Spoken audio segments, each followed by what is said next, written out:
Before we start today's webinar, we'd like to ask a few questions about the audience. So I'm going to share some poll questions.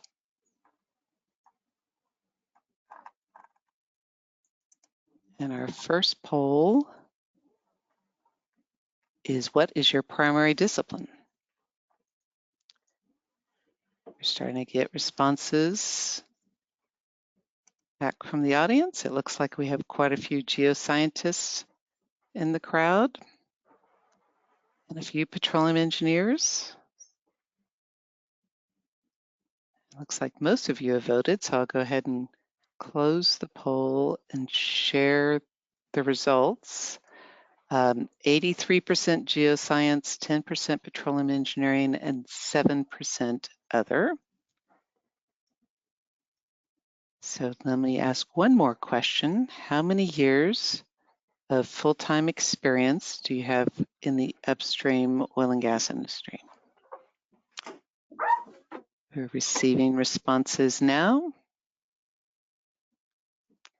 Looks like we have a pretty good distribution. Votes are still coming in. Some in every category, so that's good. All right, most of you have voted, so I'll share the results. It looks like the largest number of you are in the 11 to 20 year range. We have 24% at 1 to 3 years, 17% at 21 to 30 years, and some in the less than 1 year and over 10 year category. So thanks for that. So before we start today's webinar, I'd like to ask a few questions about the demographics of the audience. We've done that. And I'd like to remind the audience that you are muted, but you can ask questions during the presentation using the Go to Webinar question feature. We'll cover the Q&A at the end of the presentation, and you will be anonymous. So I'd like to introduce Dr. Zom.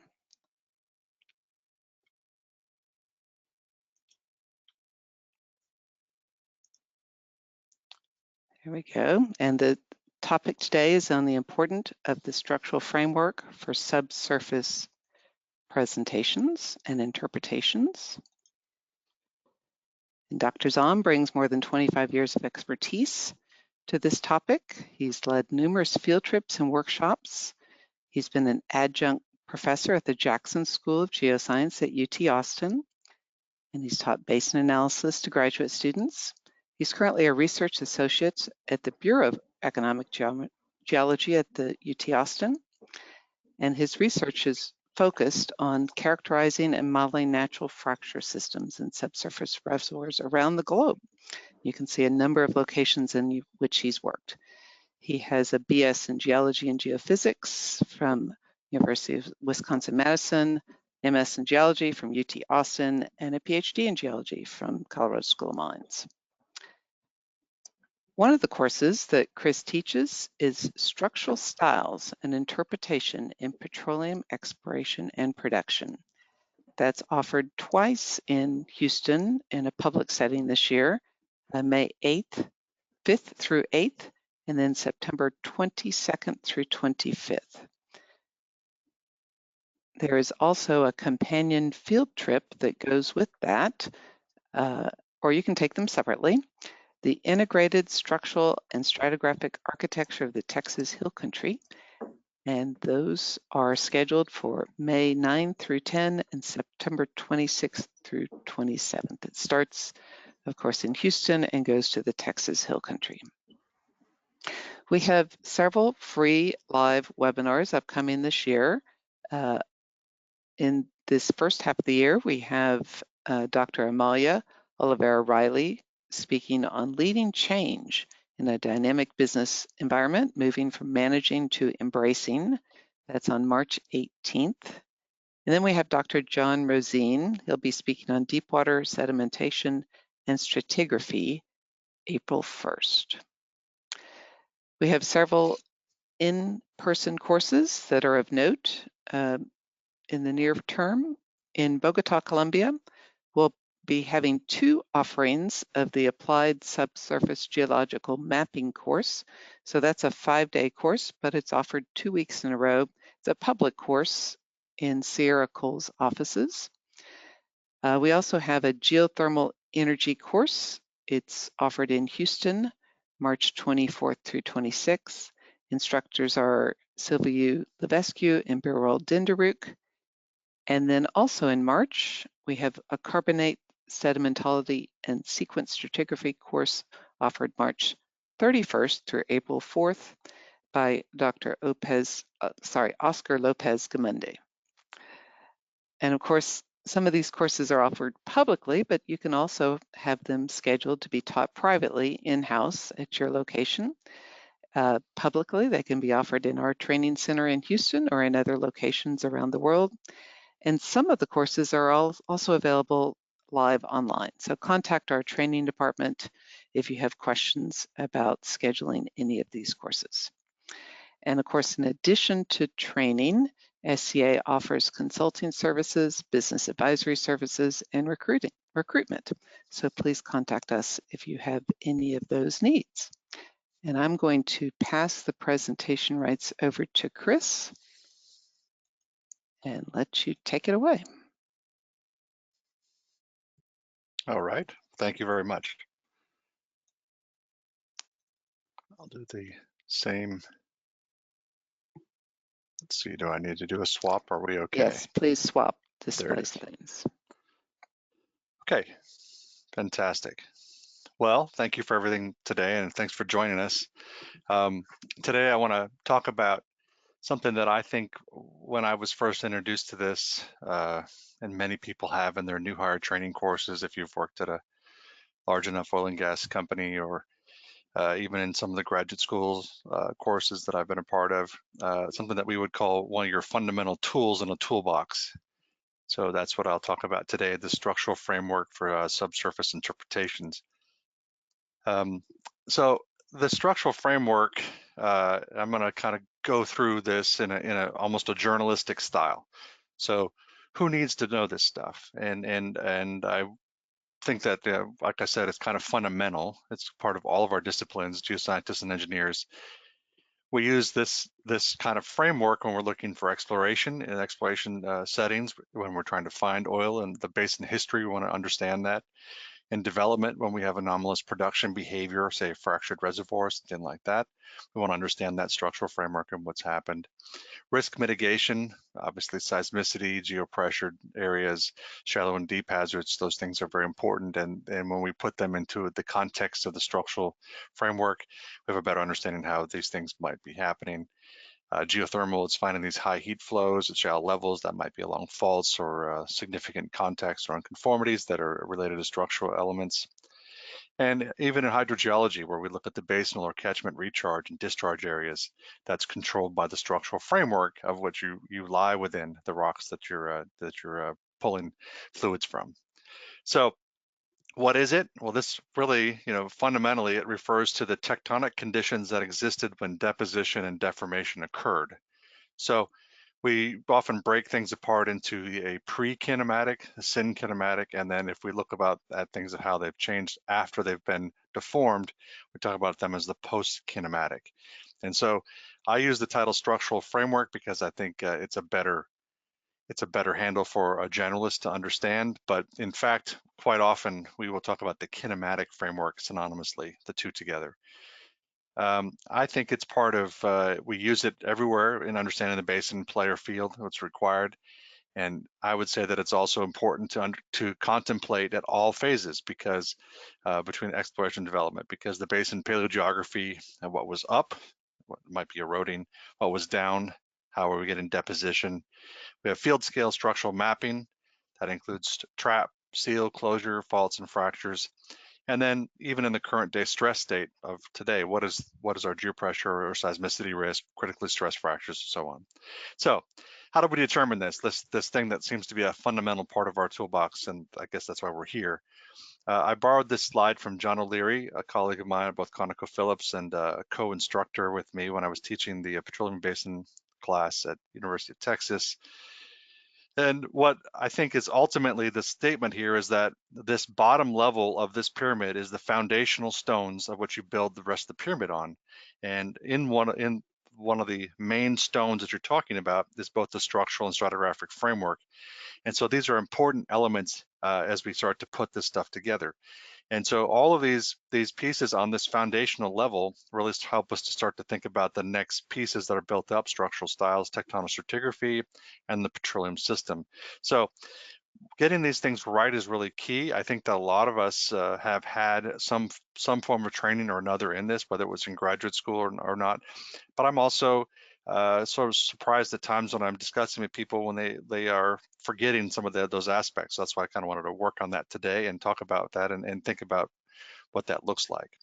And so I think it's always a kind of a way to start, which is how do we begin to interpret and understand this? So I think I remember, at least if after I passed through HR at ConocoPhillips, the first day of onboarding, I was handed a line of something like this and said, interpret. And you begin to sweat a little bit on the palms and think about, oh, geez, what do I, how do I go about doing this? What am I putting together? And so what we're trying to do is determine the tectonic conditions that existed when deposition and deformation occurred, right? We said this, the pre and syn kinematic, and then unravel the events that happen to present day. So we start to say, some questions come to mind before we start putting pen to paper or our cursor on interpretation here is, what is the tectonic setting? Is this extensional? Is it compressional? Is it some sort of mixed system of those two? Which units in this are deposited before the deformation event? Those would be the pre-kinematic. Which ones are deposited during? Is there some sort of onlap or growth or wedge or things like that we might think about and be the syn kinematic? And then finally, which units are deposited after deformation? So things are kind of quiescent and what happened after that point. This we can tell is the seafloor. This is a marine offshore marine unit, and you can see there's a seafloor here. So still things pretty active because things are moving on top. This was an interpretation that was provided publicly, and this is a master's student at the University of Stavanger who had interpreted at least in this way. And this is one way of breaking this down, where we look at most of the things below as being that pre-kinematic, and then we start to see into the orange, this Paleogene unit is also pre-kinematic. It's deformed by this, looks like a pretty significant thrust belt or accretionary prism that might be developing here. But we can see that the yellow units are starting to have some thinning or different variable thicknesses. These are things we would be like, that's interesting, what's going on there? We can see that there's actually some faults that are interpreted here as being extensional as well as compressional. There's some things I have to try to understand with that. And then what is happening into today's time with the most recent deposition and uplift. So there's a lot of things that can happen here, but this is how we start to break these things down, is by talking about the structural or kinematic framework. I think that most of us have taken Geology 101 or have thought about it at this at a very simplified level, which is that we have normal faulting, and we kind of think of that as an extensional realm, and that includes, faults that have the vertical stress is the greatest. SH max is at a minimum, and SH max and min are here in this configuration, and that's the extensional realm. And then we get into these other areas where we see that the SH max is greater than the vertical, or the and we think, okay, that's when we're in a compressional realm, which might be strike slip faults or thrust faults. So this is kind of how we divide the world into at least this extensional compressional world, and think about those kind of systems if we want to take a first pass at it.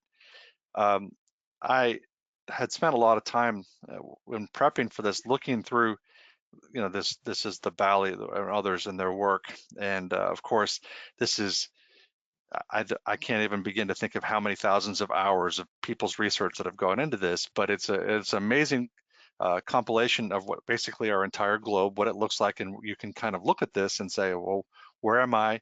What's happened, and what should I expect? That's what we do with maps like this. And of course, this is so fundamental to see that the oceanic basins are very young, so nothing past the Jurassic. We're looking at the age of deformation throughout in different parts of our continent and cratons. The Western U.S. has this Cenozoic to Mesozoic origin thrust belts that are here. We can see major subduction or accretionary places around that. We understand so much by looking at a map like this, and it really provides us some some great detail. So if I were to take where are the compressional belts in the world, and this does a nice job of breaking those down, where we're looking at, okay, where are our areas where we have active margins and foreland origins? What do they look like? So a foreland origin sitting out here, for instance, in the western US is the Laramide, or the Rocky Mountain and the Laramide front that's here. We also know that there is, not just in the compressional pieces on this map as represented, uplifts, which are extensional uplifts, but then we see those neogene rifts that are part of the western US.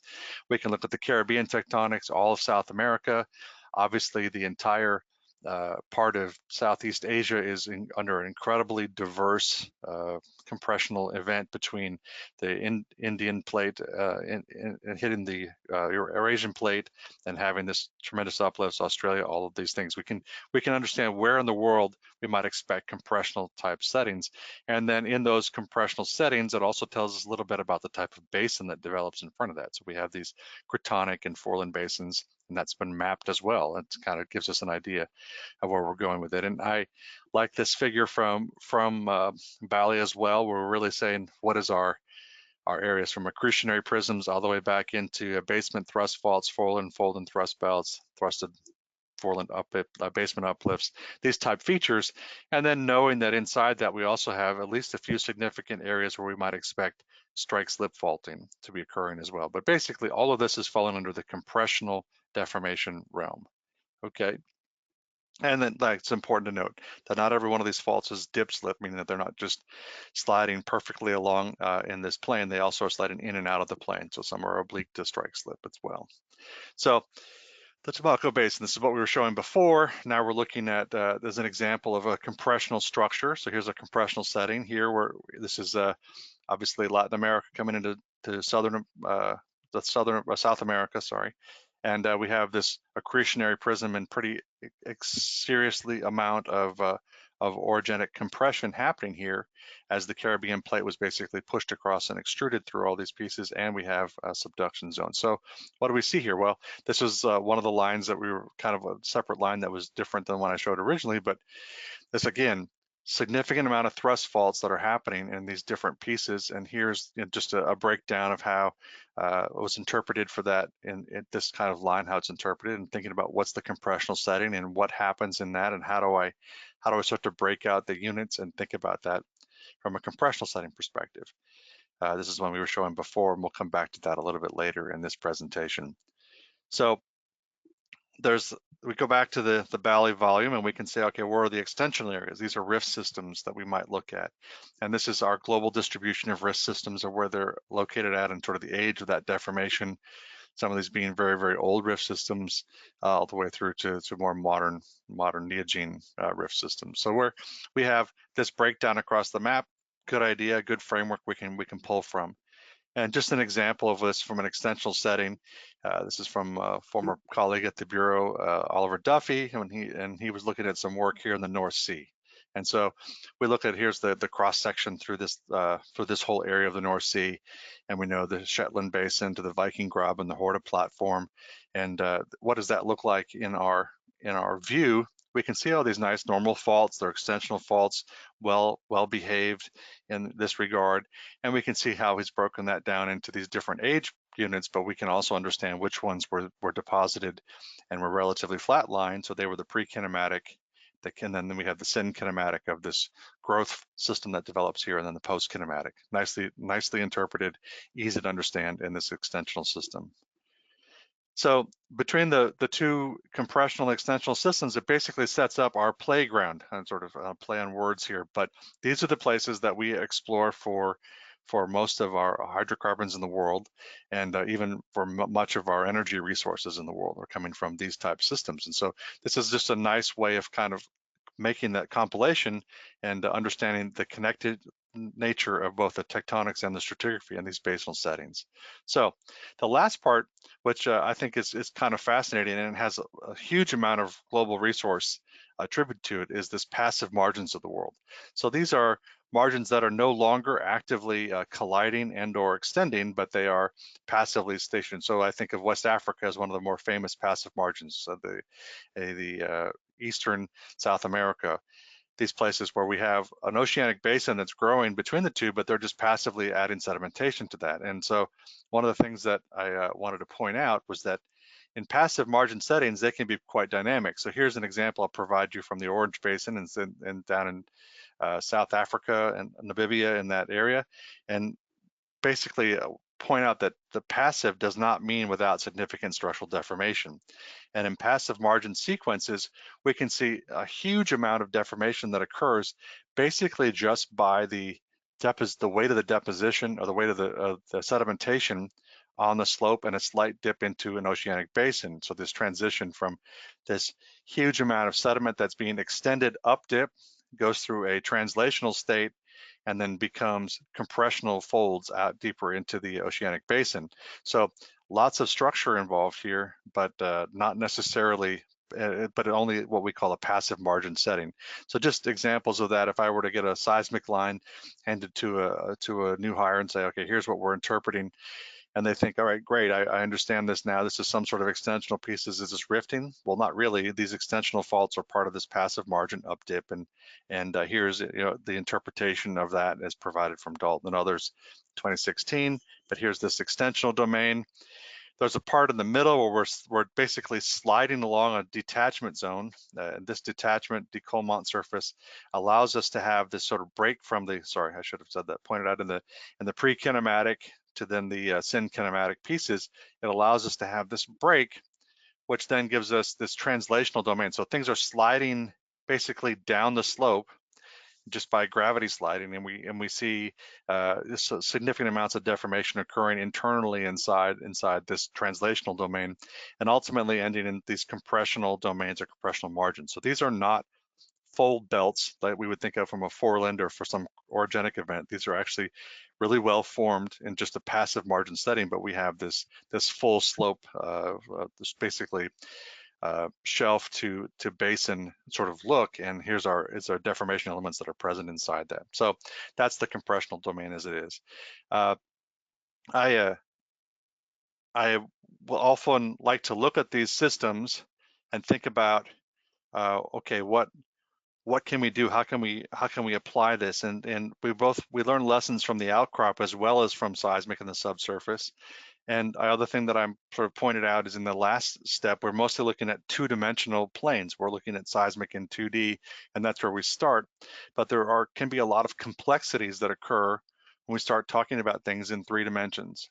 And so while the basics of extensional, compressional type regimes and how we break that down, there are many things that can occur in between, and that's sort of the complexity that we look at.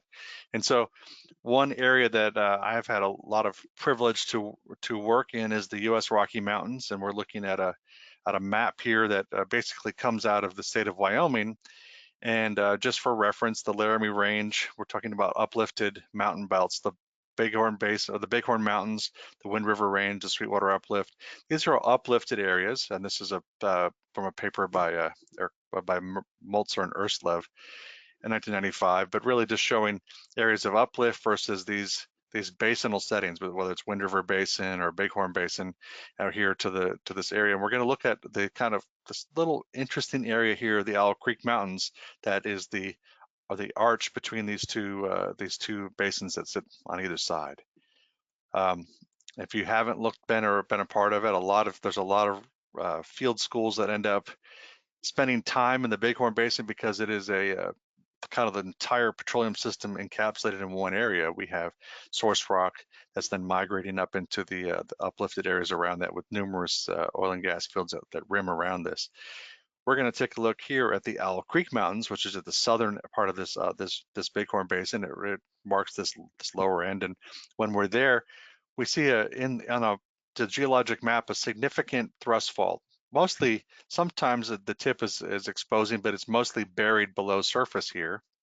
And then if we were to be able to drive up along the highway and come here, and then there's a little area we can kind of work our way on a 4-wheel drive road, and we can pile ourselves up to the top of the hill here and look back on this expansive view that we might see, this very panoramic view, it would look something like this. So this is where we're looking to the east along that, and if we were on top of that hill looking there, and I've got those little marks on here, we do this as an interpretation exercise with some of the field schools we've been on, or field trips, and you can see that there's an M, an O, to C, and a PC. That means that's the Mississippian, Ordovician, Cambrian, and the Precambrian sitting here. Okay, that's uplifted way here.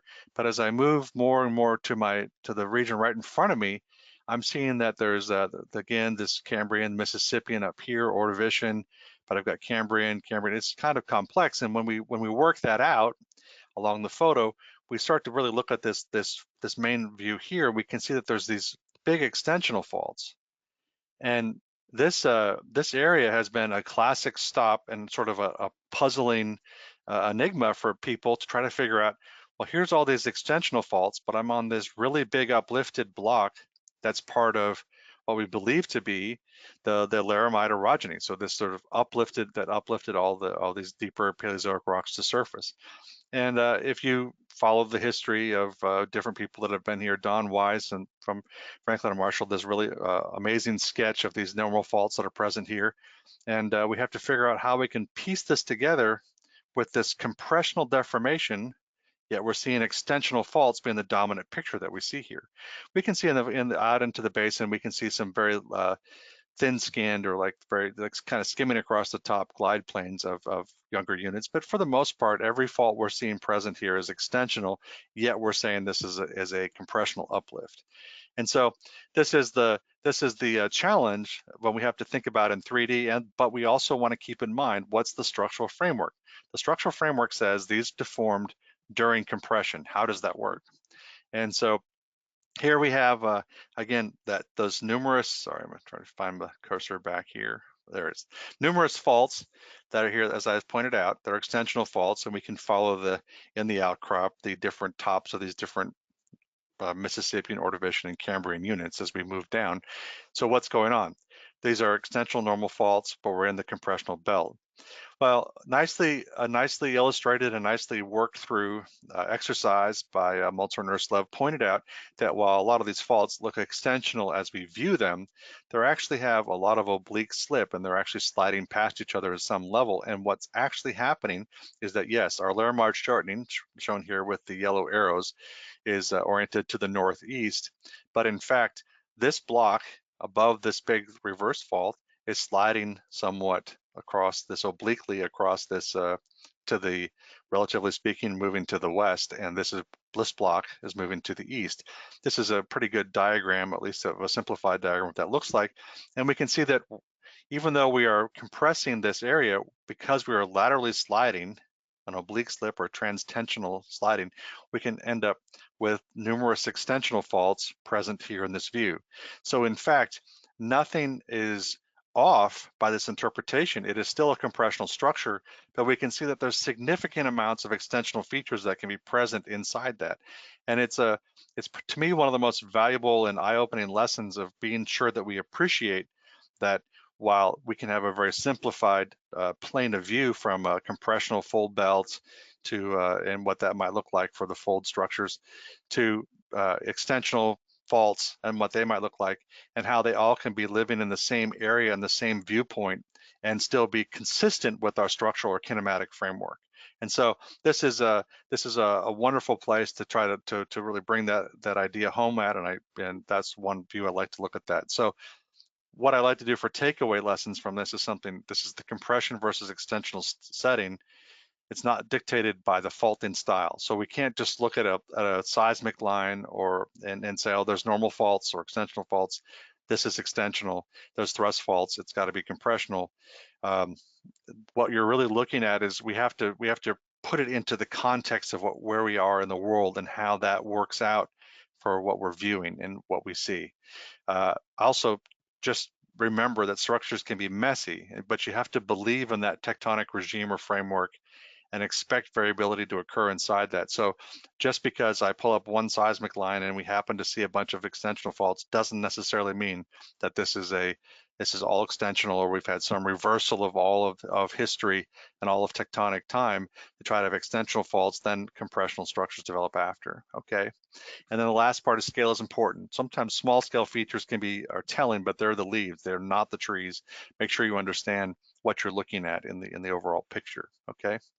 So just go back to the same line, Lintomaco Basin in Colombia. What did we see here? Well, if you were to catch it the first time, maybe you didn't, there's a box here in this upper right corner.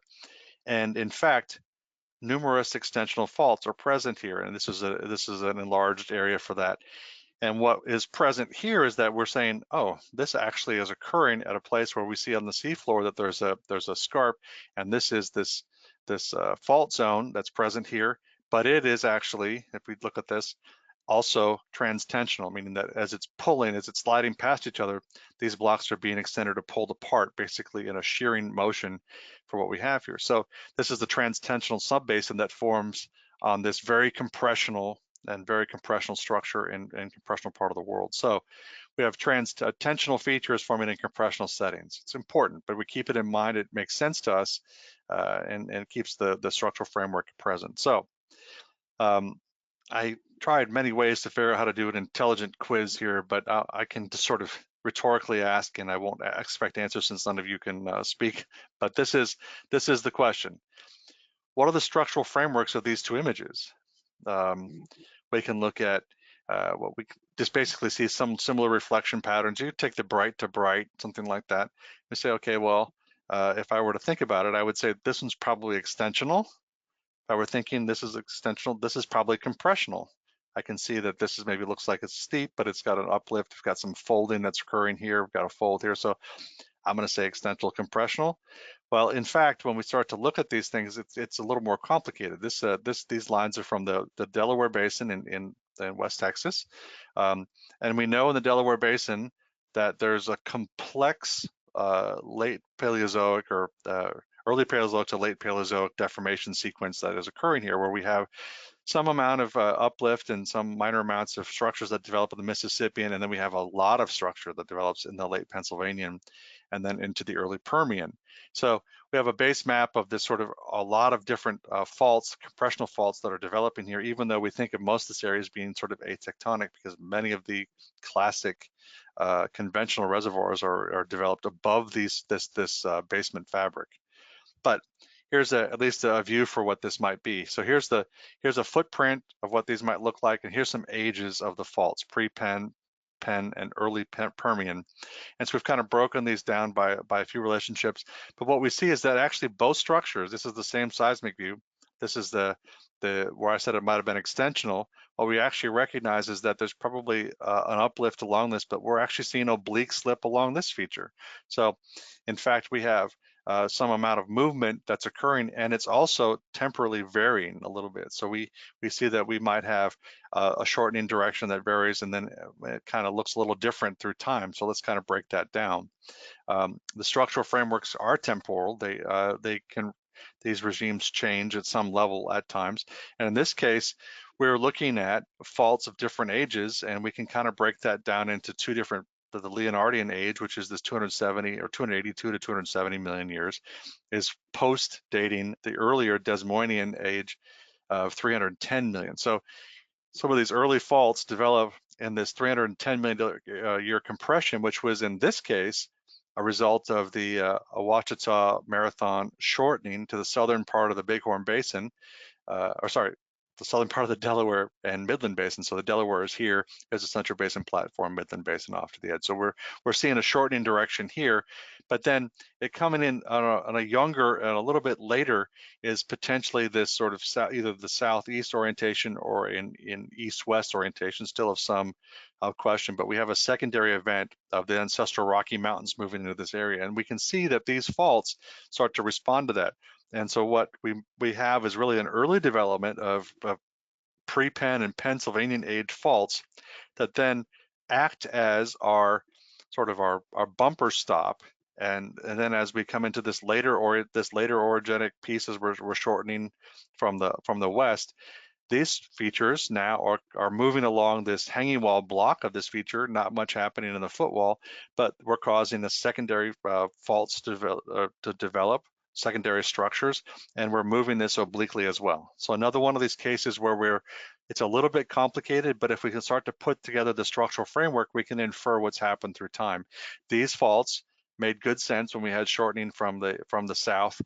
These faults have a much better understanding when we think of this as maybe sliding across and connecting these features as we're moving here, and then having a shortening that's more of an east-west type shortening, but we're obliquely sliding. So this is a framework that we can put together, and we can really start to interrogate thinking about that, and we want to back that out and put the pieces together for these type of structures. Okay, and so I spent a lot more time in my research looking at smaller scale structures. So what are the implications if we're looking at transpressional or transtensional versus normal reverse faults? And we really start to think about at the reservoir scale. When we start to break this down, I can think of it even what my structural framework might look like, because extensional fault damage zones have a different look potentially than if I have a strike slip or oblique slip type damage zone. And we know that in a damage zone, what we refer to as there's the fault that we might have mapped in seismic that would kind of break through that. We know that there's a core that can be heavily faulted, heavily damaged, and then we have secondary fracture zones around that become the halo zone or the fault zone around that, where we think of changes in permeability hierarchy. So in these zones, we think that we could have potential for increased juxtaposition, which might cause sealing or compartmentalization from a flow perspective. It could also be in brittle rock, it can be the opening of fractures and having increased permeability zones. So these areas might be the target zone if you're trying to find high permeability, or there might be the warning zone where you're trying to avoid, because this halo zone around that might be bringing you permeability surprises that you're not expecting. So that's and the size and the style for which these develop are going to vary if we're in a transpressional, compressional versus extensional type systems.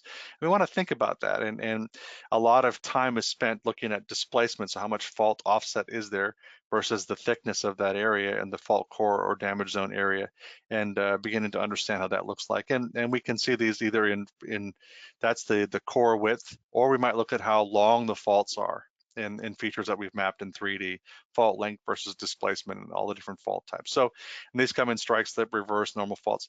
The concept being, though, that we want to be able to, when we want to make these comparisons, we want to be sure we're thinking about that structural framework when we start to make these relationship types of pieces when we're doing that in the reservoir scale. And so the implications really can be that we have different secondary faults and fractures in both sets. We might have fault damage zone size and shape is different. Here's just, I put these in I had this last picture is kind of a extensional view. This is now what happens in a strike slip view. This is from Kim and Dave Sanderson and Dave Peacock, looking at different styles of halos in front on strike slip faults. And it's quite a bit different where we think the deformation zone is and what the halo shape might look like. There's a volume of matrix versus country rock that is disturbed. That's important to think about. And we know that there can be heterogeneous fracture orientations inside these systems, where maybe in a simple extensional fault that might be quite parallel or subparallel to the main fault. In strike slip systems, it can be pretty heterogeneous, and it's much more complex. And so we have the importance of our critically stressed fractures might also be important. So as we've been moving through time, we've learned more and more about when fractures are aligned or have some parallel orientation to the current day stress field, the current day SH max direction, they might become critically stressed, and that might become a more important fracture or a more important fault seal or lack thereof inside our systems when we're looking at these different orientations.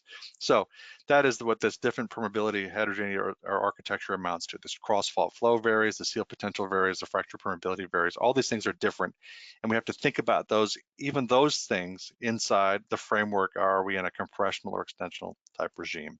So here's my quick summary for all this. I think that basically everyone that's working in the subsurface, this is a foundational brick to your understanding. I think that anyone can think about a way that they want to understand this, and they want to use the structural or kinematic framework to be an important part of that.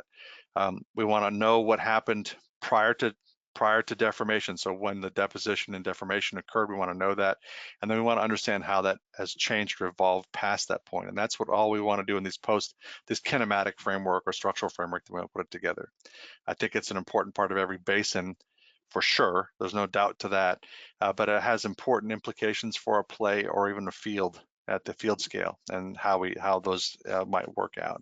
And then it's important that we think about this in all phases of exploration and development. So whether that's in the basin paleogeography, in the field scale structural mapping, and then obviously in the current stress state, that's important. So how do we determine it? Well, we use the tools that are available to you. There's a lot of information when we go into any basin in the world right now, what that might look like. Be sure that we have that framework in mind when we start interpreting. We have to keep an open mind, though, that sometimes even when the word is like passive or other things that might look like it could be very deformed, and we want to be sure we appreciate that.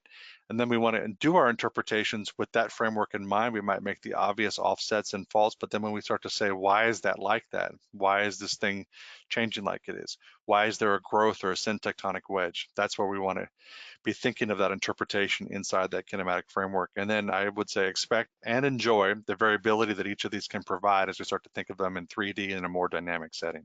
So I just want to say quickly, I have to acknowledge that I'm a researcher at the University of Texas. I'm really thankful for the support that's provided by the Reservoir Characterization Research Laboratory, the RCRL group, and to our member companies, and that should know that none of our proprietary research is part of this presentation. This is more of a foundational work that I think that we all can build on. And with that, I'll be happy to take questions from the chat.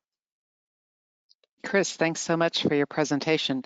And I want to remind our audience that you can't speak, but you can put questions in the GoToWebinar question feature, and hopefully we'll be able to address some of your questions here.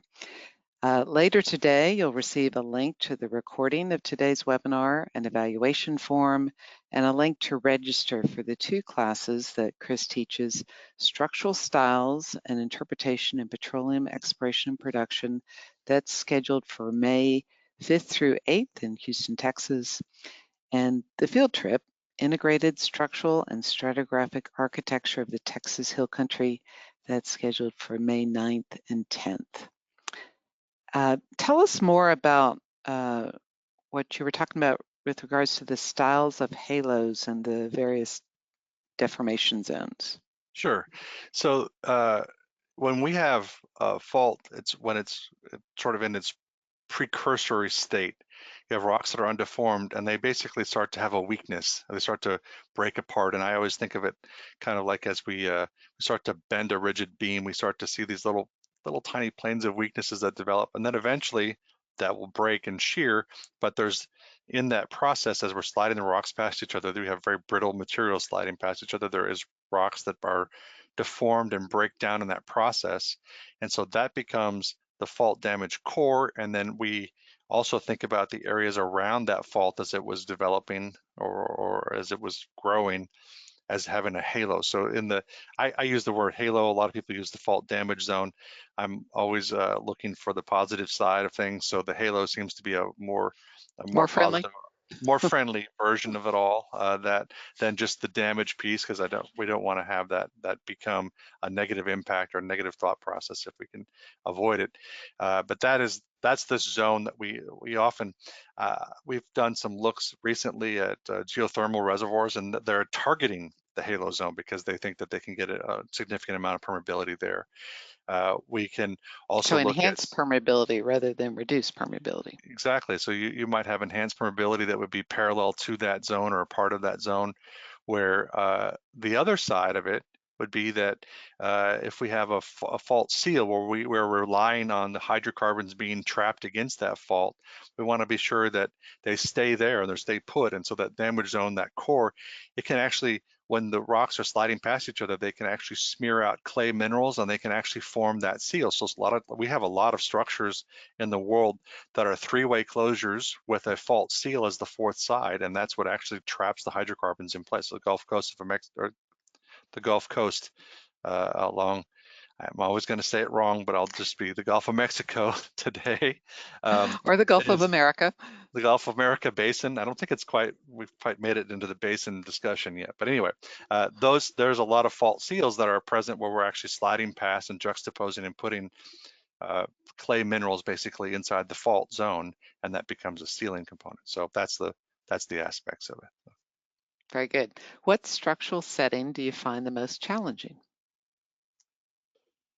Hi. I guess it's because as we all move through, we have the most complicated ones or the most challenging ones or the most fun ones. So I love to spend time when we're looking at oblique slip systems or strike slip systems where you really are thinking about all of the different complexities that come into play as far as uh, I think I showed two examples today where we have to really think about when did this form, how did it form, what's the mechanics behind what that looks like. So I prefer oblique compressional structures. That's like but that's kind of also where I've probably spent the most time research-wise and during my formative time looking at that. So that's my favorite. Um, I I fell in love with geology when I saw undergrad. I saw a picture of Sheep Mountain anticline. It's a big carbonate anticlinal form structure in the Bighorn Basin of Wyoming. So I love looking at compressional structures, but I've also spent a fair bit of time appreciating the passive margin or extensional pieces as well. And what I didn't talk about today, which is a big component of passive margins, is salt tectonics. That's something that we could cover in the course later in the year. But it's just a kind of a wonderful playground of all these different styles. So, yeah. So you mentioned that context matters and it's important to understand the scale. How important is it to be out on field trips so you can see the scale of some of these depositional settings? Uh, I I believe it's one of the most important parts of anyone's learning. And I don't mean that just because there's a class on it for us. I can see where you're going with that, but I really believe this and I have believed it my entire life. Uh, I can put a photo up today from the Owl Creek thrust system, and I can sit here and I can talk about it from a slide. But until you first enjoy, as I say, quote unquote, enjoy the drive up to this overlook along this very four-wheel drive road, um, you get to the top and you can't begin to feel how big it is. And then I think I've always I've done a lot of things on field trips when I've led them before or when I'm on a field trip myself, is you put a roadmap down. And I think the one that's always impressive, I spent a lot of time driving from Austin to Houston, and one of the world's largest oil fields is Guar Field, and it's the same. You can put it down, and that's the size of the oil field in Saudi Arabia. That is from Austin to Houston on that full drive is one oil field, and I think those are incredible things. So I like to put it on a roadmap when I'm doing a lot of geology. Like this roadmap is when we do that, and we spend a lot of time driving across Texas, especially West Texas. And when you can drive across the same system for 4 or 5 hours and you're in the same type of environment, you go, wow, this is really big. It's really huge. Or I'm looking at the picture right now of my own slide. I think that's Lance at probably down along in Pedernales National or State Park and outside of Austin. When you're in looking at something like that and you're looking at fractures, you're looking at small scale, it's also really important to see what that looks like. So the scale that you see in the field and how you put that into your brain is really important for how you can relate that into the real world context. So And how about communication in teams when you're working in a multidisciplinary team to be able to communicate the depositional setting with your team members and the scale of what you expect? yeah, I think that especially interdisciplinary, it's it's a it's always one thing to have an attribute or something you're looking at on your computer screen, or you're thinking about what is that, what happens there. Um, Again, having worked in those types of teams, I've loved it when we can take a reservoir engineer that's thinking about how to build a reservoir simulation grid, and you walk out on an outcrop, for instance, and you say, okay, well, this is one grid cell inside your model, and then we're trying to represent this exposure that's 30 feet tall, maybe that's only 10 cells, or maybe that's only 5 cells or 3 cells, and those pieces are really important. And I like to do that regardless, to for when we're doing any kind of relationship where we have integrated teams. I work a lot with another geologist, another geophysicist, Ronaldo Michelena. He's a company in Denver, and he's a very geo-friendly geophysicist. But just the concept of taking a real outcrop and looking at that, he's always amazed at the heterogeneity that's present and how to appreciate and how to find that. And I think that's really key. I think it creates a lot of breakthroughs when you can bring those different teams together and appreciate what that might look like. So it's critical. And how have the tools changed that we can use to do this type of analysis? Well, obviously, I think seismic imaging and processing is always improving. And as we get into more and more of the situations, we recognize how complex some of these pieces can be in those fields. So the tools are always getting better. The subsurface tools, I think it's a revolution when we talked about unconventional reservoirs and what's been happening with behind the drill bit type of sensing as we're drilling along these really long laterals. We can see the improvement in image log styles for fractured reservoir characterization and different aspects. We have more and more friendly, desktop applications of 3D visualization of software, different pieces. So I think that I've been excited to watch uh, that that revolution and evolution of how things have changed through time, just because it's so valuable to try to pull those things in different integrated areas. So, but I really think that we're always pushing to see things a little bit better or with a little more detail. I will say though, I make this sort of joke, but it's not a joke. I worked at ConocoPhillips for 5 years, and we had our structure team was kind of divided into types of scales we worked on. So there were always the big interpreters, basically a lot of the images I was showing today, these people that would work at that scale and would say, okay, here's the compression, here's the extension, here's the big play, here's the whole play fairway out of this basin, here's all the big prospects. So they're continually adding value to the company because they're saying, here's the next, how much oil in place we're going to add, we can add, we can add. And then the reservoir scale people, the more we learned, the more complexity we discovered, and you basically take value away. And I always think it was horrible to kind of be on the reservoir side because I always felt like we were destroying value in a way. We're taking away from what that value of that prospect might look like. However, what we're really doing is we're trying to teach people that by appreciating that, you can then engineer and make solutions that are based on more and more knowledge and how it's actually going to perform. And you can actually, if harnessed correctly, you can have similar types of recovery from fractured or structurally complex reservoirs as you would have from sort of the big tank initial Right. what might be there. So And maybe instead of thinking of it as destroying value, maybe you're refining your answers a little bit better. More correct. You're trying to make precision. more intelligent decisions, right? That's always what's always our goal, I think. At least we optimistically like to think that every day we're making more and more intelligent decisions using that way. But yeah. Right. We have another question from the audience. Are basement fault systems important in basin analysis, and why do you think it's often overlooked? Um, uh, Basement fault systems. Basement or basin? Well, either way. Basement fault Okay. systems. Yep. Okay. So I I think it always depends. So for instance, we at ConocoPhillips in our portfolio, we had a lot of work that we did in reservoirs in Vietnam. It was absolutely important because the basement fault was uplifting the block. It was the fractured block where we were producing oil and gas from, but it was the entire petroleum system sat off structure in the sedimentary package, and it had to feed into that, and those basement faults were then critical to that. You can think of it in the Wyoming, the U.S. Rocky Mountains. It's critical because the uplifted block is basically allowing the basin to develop, and that fundamental fault and fault uplift feature is what helps to feed the sourced oil that where it's actually developed and feed that up into higher elevate into the higher structure and anticlinal traps that we have there. So I think that they're always really critical.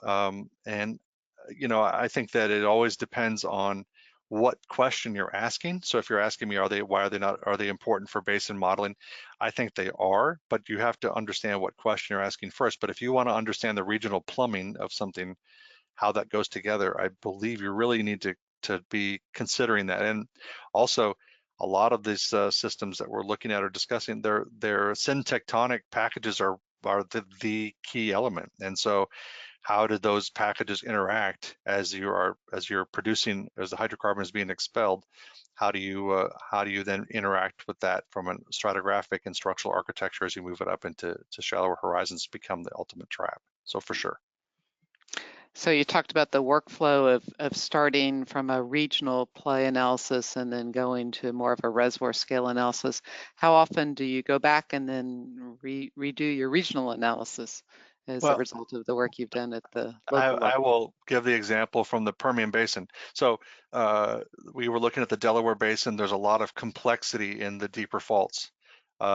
We can see that either on the Central Basin platform or there. The Midland Basin now is getting a lot of focus. There's a recent APG Bulletin article on seismicity and other aspects of the Midland Basin out of another research group from the Bureau. Well, that to me is telling you that there's a reinterpretation of what that looks like, and we're trying to reevaluate that from a big picture down to the small picture, because we're trying to see what's underneath that, to be careful of where we're putting fluids and predicting or creating potential seismicity events. So the time lapse of the Permian Basin is one of the oldest, longest producing basins in the United States, and yet we are still evaluating it with new eyes and new looks and new technology every day to try to understand that big picture down to small picture. So it's absolutely critical. So it's really systems thinking. It's thinking about the entire system. Absolutely, for sure. Excellent. Well, thanks for your engaging presentation today. I want to remind our webinar audience that you'll receive a link to the recording of today's webinar, an evaluation form, and a link to register for structural styles and interpretation in petroleum exploration and production. That's scheduled for May 5th through 8th in Houston. And the field trip, Integrated Structural and Stratigraphic Architecture of the Texas Hill Country, that's scheduled for May 9th through 10th. We look forward to seeing you there. Thank you. Goodbye. Thank you.